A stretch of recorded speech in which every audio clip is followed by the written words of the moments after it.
শুধু তাই নয়, এই জন্য আল্লাহ তাআলা শুধু আয়াতে তাফসীরে দেখে আল্লাহ তাআলা শুধু এতটুকু বলে না,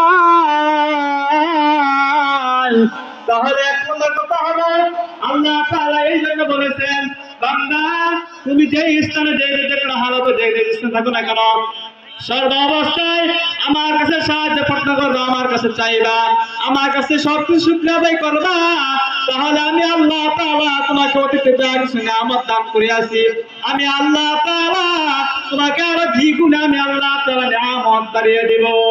সুবহানাল্লাহ। যেমন আমি আপনাদেরকে সংক্ষেপে মেসালে বুঝিয়ে দিই। যেমন মনে করেন একটা ঘরের মধ্যে আপনি যদি প্রতিদিনই পরিষ্কার করেন, ওই ঘরে কিন্তু ময়লা হবে না। আর আপনি যে প্রতিদিন নিয়মিতভাবে ব্যবহার না করেন, ওই ঘর ময়লা হয়ে যাবে। অর্থাৎ মূল কথা হলো, যেটা প্রতিদিন পরিষ্কার হয়, পরিষ্কার ঘরে ঝাড়ু দেওয়া হয়, ওইটা আপনি গুণামুক্ত অবস্থায় থাকলে মুফাসসিরিন কেরাম বলেছেন, তাহলে আপনি আল্লাহ তাআলার কাছে যখন যেটা প্রয়োজন, যখন যেটা সাহায্য এবং নামাজের মাধ্যমে আপনি যখন গুণামুক্ত অবস্থায় ইমান শক্ত থাকবে, তখন আল্লাহ তাআলা আপনাকে নামাজের মাধ্যমে সমস্ত সব কিছু আল্লাহ তাআলা পূরণ করে আনবে। সুবহানাল্লাহ। আর আপনার যে জঙ্কার থাকে, বিভিন্ন ভিতরে ময়লা থাকে, আপনার যদি ইমান দুর্বল হয়ে যায়, আপনি যতই নামাজ কালাম করেন, যতই ইবাদত বন্দী করেন না কেন, তাহলে আল্লাহ তাআলা কোনো কিছু গ্রহণযোগ্য করবে না। এই জন্য আল্লাহ রাব্বুল আলামিন এক আয়াতের মধ্যে বলেছেন, ওয়ালা তাকুলু আমওয়ালাহুম ইলা আমওয়ালিকুম ওয়ালা তাকুলু, যেমন মুযাক্কার হাদিস থেকে ব্যবহার করেছে, ওয়ালা তাকুলু লাইন বিজিন ব্যবহার করেছে। আল্লাহ তাআলা বলেন, ও বান্দা, তোমরা এতিম মালকে এবং তাদের মালের সাথে মিশ্রণ করিও না। যেমন আমি আপনাদেরকে সকলকে উদাহরণ দিয়ে বলবো, এখানে একটা মাদ্রাসা আছে, আপনি যে মাদ্রাসাকে সহযোগিতা করেন, তাহলে কালকে আমাদের ময়দানে দুইটা জিনিস সুপারিশ করবে। এক হলো যারা মাদ্রাসা লেখাপড়া করেছে এবং যারা সহযোগিতা করেছে মাদ্রাসার মধ্যে, আর যারা এতিম গরিব অসহায় তাদের পাশে থাকছে, আপনি সহযোগিতা টাকা পয়সা তো না পারেন, তাদের সাথে সম্পর্ক রাখেন এবং সাহায্য করেন, তাদের সব থাকেন এবং দান করেন, দানের দ্বারা আপনার সমস্ত সব মুসিবত দূর করিয়া দেয়। এই জন্য মুসলমান ভাইরে আমার, এই জন্য আমার মা বোনেরা আছেন, উমির তুন্না বিল হিজাব, জমানা সাদে সিগা ব্যবহার করেছে, ও মা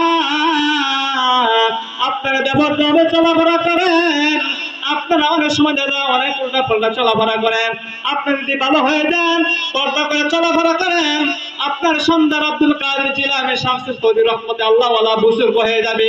আর আপনি যদি ব্যবহার চলাফেরা করেন, আপনার সন্তান নেককার হবে না, আপনার সন্তান হবে কানা লেঙ্গা। এই জন্য আমার মা বোনেরা আছেন, অনেকে আছেন, আমার জানাতে অনেকে দেখেছি দূর থেকে কি করে আসে, ব্যাপারটা হবে চলে আসে, সামনে আসা পর্দা করে, এরকম মহিলা মানুষ বাংলার জমিনে অনেক বহুত আছে। এই জন্য আমি আপনাদের সকলকে অনুরোধ করে বলবো, আপনি যদি পর্দা করেন, তাহলে আপনার ঘর কি হয়ে যাবে, পর্দা নিশিওয়ালা এবং বুজুর্গ বড় ভালো নেককার সন্তান হয়ে যাবে। এই জন্য সুতরাং আমি আপনাদেরকে সকলকে অনুরোধ করে দয়া করে বলবো, আমরা সকলেই আত্মার মৌত পর্যন্ত যে মাদ্রাসা এবং সহযোগিতা করব, মা বাবার খেদমত করব, এবং যারা আছে আপনার মাদ্রাসার সহযোগিতা করবেন, মাদ্রাসার যতটুকু দরকার আপনি অন্যভাবে না পারেন, ক্ষতিগ্রস্ত করেন না। আপনি যদি ক্ষতিগ্রস্ত করেন, আল্লাহ তাআলা আপনাদের কত বড় বড় লোকদেরকে আল্লাহ তাআলা সাইজ করে ফেলে দিয়েছেন। এই জন্য আমি একটা আয়াত শেষ করে দিব, ইয়া আইয়ুহাল্লাযীনা আমানুত্তাকুল্লাহা হাক্কা তুকাতিহি ওয়া লা তামুতুন্না ইল্লা ওয়া আনতুম মুসলিমুন।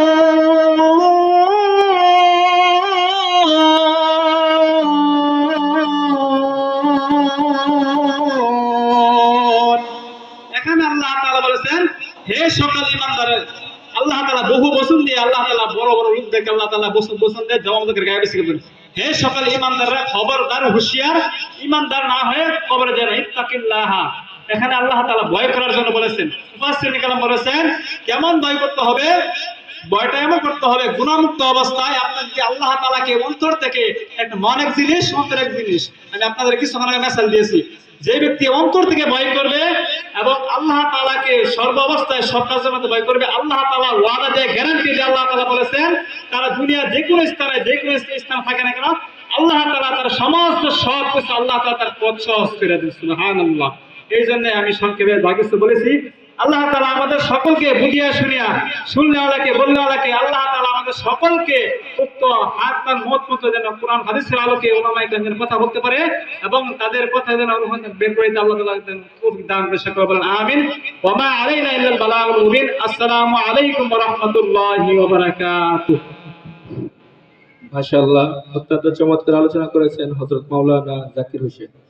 এ পর্যায়ে এই মূল্যবান নসিহত পেশ করিবেন হযরত ونستغفره ونؤمن به ونتوكل عليه ونعوذ بالله من شرور أنفسنا ومن سيئات أعمالنا من يهده